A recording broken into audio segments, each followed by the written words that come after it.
जटिल समस्या हो या भाग्य बाधा, हो व्यापार, नौकरी, शादी की समस्या, करियर की चिंता हो या वैवाहिक जीवन में हो सुख का अभाव, पाइए अपनी समस्त ज्योतिषीय तथा वास्तु समस्याओं का सरल, चमत्कारी, प्रभावशाली समाधान। एक जाना माना और विश्वसनीय नाम, आचार्य पंडित श्री वैभवनाथ शर्मा जी, काशी के 400 वर्ष पुराने प्रतिष्ठित और अंतरराष्ट्रीय ख्याति प्राप्त राज ज्योतिषी परिवार की 8वीं पीढ़ी के ज्योतिषी और वास्तु शास्त्री आचार्य पंडित श्री वैभवनाथ शर्मा जी के द्वारा व्यक्तिगत या फिर फोन पर अपॉइंटमेंट लेने के लिए कॉल करें 9818-300-146, 9990-724-131 या फिर ईमेल करें sharma.vaibhav@gmail.com पर।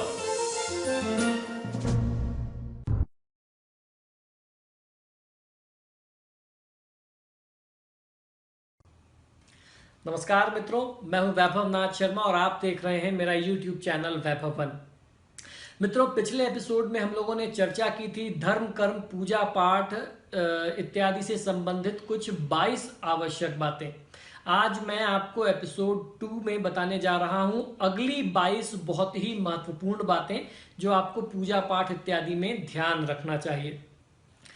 जब आप मंत्र जाप करते हैं उस समय आप माला का प्रयोग करते हैं तो आपको ध्यान ये रखना चाहिए मेरुहीन माला, माला में जो ऊपर उठा हुआ भाग होता है, मैं आपको दिखाता हूं कि मेरु होता क्या है।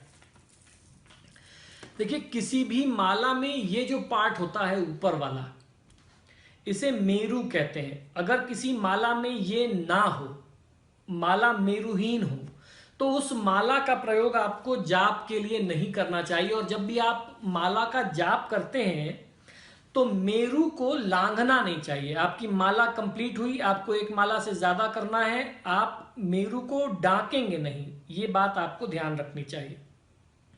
माला रुद्राक्ष, तुलसी या फिर चंदन की ही उत्तम मानी गई है जाप करने के लिए। माला को अनामिका यानी तीसरी उंगली पर रखकर मध्यमा उंगली से आपको दूसरी उंगली से ही चलाना चाहिए। जब करते समय सिर पर हाथ या वस्त्र नहीं रखें, इस बात का आपको ध्यान रखना है। तिलक करते समय सिर पर हाथ या वस्त्र जरूर रखना चाहिए। जब भी आप तिलक लगाते हैं, आपने देखा होगा अक्सर लोग इस तरीके से हाथ लगा लेते हैं। अगर कोई वस्त्र नहीं है तो हाथ से ही अपने सिर को ढक लेना चाहिए। और जाप करते समय आपको सिर नहीं ढकना चाहिए। माला का पूजन करके ही आपको जाप उस पर करना चाहिए, अन्यथा आपके जाप का आपको कोई लाभ नहीं मिलेगा। जब तक माला की पूजा नहीं होगी, माला सिद्ध नहीं होगी, तब तक आपको जाप का लाभ नहीं मिलेगा। ब्राह्मण को या द्विजाति को स्नान करके तिलक अवश्य लगाना चाहिए। किसी भी व्यक्ति को, खासतौर पर ब्राह्मणों को, अपना मस्तक जो है वो खाली नहीं रखना चाहिए। जप करते हुए जल में स्थित व्यक्ति, दौड़ते हुए शमशान से लौटते हुए व्यक्ति को नमस्कार करना वर्जित माना गया है। बिना नमस्कार किए आशीर्वाद देना भी वर्जित है। जब तक आपको कोई नमस्कार न करे तब तक आप भी उसको आशीर्वाद न दीजिए, क्योंकि कहते हैं कि जब तक कोई आपसे भीख ना मांगे आपको देना नहीं चाहिए। तो ऐसे में जब आपसे कोई नमस्कार करके आपसे आशीर्वाद मांगे तभी आप उसको रिस्पॉन्स दें। एक हाथ से प्रणाम कभी भी नहीं करना चाहिए। अक्सर आपने देखा होगा लोग ऐसे नमस्ते या प्रणाम कर लेते हैं, ऐसा नहीं करना चाहिए। ये अशिष्टता मानी गई है, अभद्रता, ये गलत तरीका है किसी भी व्यक्ति को प्रणाम या नमस्कार करने का, उसको सम्मान देने का। सोए हुए व्यक्ति का चरण स्पर्श नहीं करना चाहिए। अगर कोई व्यक्ति सो रहा है, आप उसका चरण स्पर्श करें तो ये बहुत अशुभ लक्षण माना गया है। हमारे यहाँ तो घर परिवार में बचपन में कभी अगर हम लोगों ने ऐसा किया भी है तो माता पिताजी ने हमें डांटा है कि ऐसा नहीं करना चाहिए। लेटे हुए, सोए हुए व्यक्ति का चरण स्पर्श आप सिर्फ एक ही अवस्था में करते हैं, जब कोई डेड बॉडी पड़ी हो। तो अगर कोई व्यक्ति आपके परिवार में है जिसका आप सम्मान करते हैं तो सोई हुई अवस्था में उसको प्रणाम नहीं करना चाहिए। जब वो उठ के बैठ जाएं तब आप उनका चरण स्पर्श करिए। बड़ों को प्रणाम करते समय उनके दाहिने पैर पर दाहिने हाथ से और उनके बाएं पैर को बाएं हाथ से छू करके प्रणाम करना चाहिए। जप करते समय जीभ या होंठ कभी भी हिलाना नहीं चाहिए। इससे उपांशु जप कहते हैं, इसका फल 100 गुना ज्यादा फलदायक सिद्ध होता है। जप करते समय दाहिने हाथ को कपड़े या गोमुखी से ढक करके ही जप करना चाहिए। जब हम लोग जप करने की बात करते हैं तो आपने अक्सर देखा होगा कि लोग जो है माला को गोमुखी में रख करके या उसके ऊपर गमछा डाल करके जप करते हैं। जप के बारे में ऐसा कहा जाता है कि अगर आप खुले तौर पर जप करेंगे तो आपके जप का जो तेज है, सारा जो तप आपने किया इतनी देर से बैठ करके, वो सब इंद्र देवता हर लेते हैं। इसीलिए उसको ढक करके जप करना चाहिए। जप के बाद आसन के नीचे जल छिड़क करके भूमि को स्पर्श करके और उस जल को अपने नेत्रों पे लगा करके ही उठना चाहिए। ओम शक्राय नमः बोल करके जल छिड़किए आसन के नीचे। उस जल को दोनों आंख में लगा करके, गले में, माथे पर लगा करके ही आपको अपने आसन से उठना चाहिए। संक्रांति, द्वादशी, अमावस्या, पूर्णिमा, रविवार और संध्या के समय में तुलसी तोड़ना निषिद्ध है। दीपक से दीपक कभी भी आप न जलाएं, इस बात का ध्यान रखिए। यज्ञ, श्राद्ध आदि में काले तिल का प्रयोग करना चाहिए, सफेद तिल का नहीं।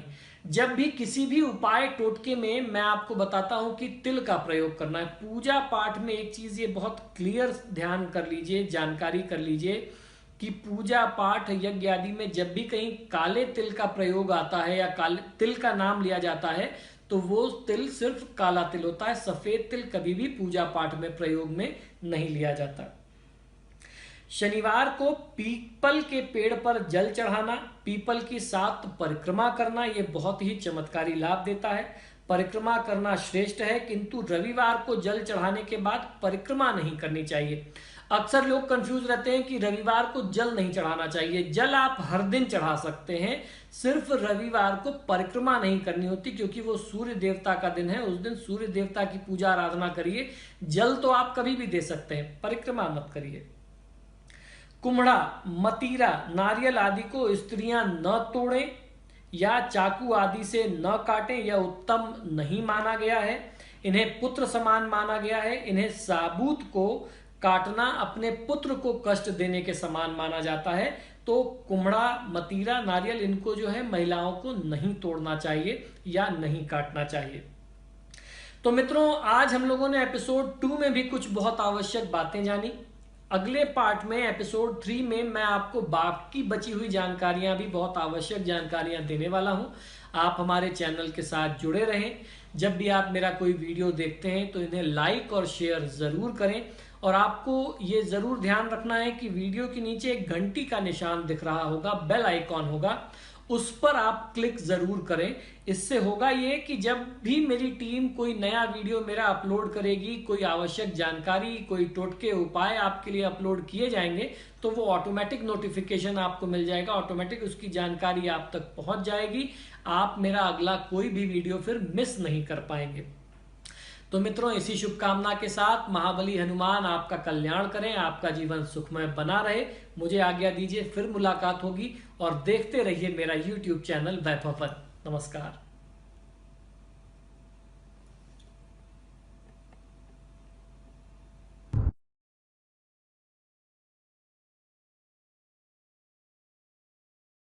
जटिल समस्या हो या भाग्य बाधा हो, व्यापार, नौकरी, शादी की समस्या, करियर की चिंता हो या वैवाहिक जीवन में हो सुख का अभाव, पाइए अपनी समस्त ज्योतिषीय तथा वास्तु समस्याओं का सरल, चमत्कारी, प्रभावशाली समाधान।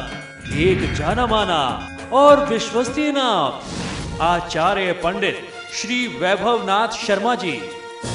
काशी के 400 वर्ष पुराने, प्रतिष्ठित और अंतरराष्ट्रीय ख्याति प्राप्त राज ज्योतिषी परिवार की 8वीं पीढ़ी के ज्योतिषी और वास्तु शास्त्री आचार्य पंडित श्री वैभवनाथ शर्मा जी के द्वारा व्यक्तिगत या फिर फोन पर अपॉइंटमेंट लेने के लिए कॉल करें 9818-300-146, 9990-724-131 या फिर ईमेल करें sharma.vaibhav@gmail.com पर।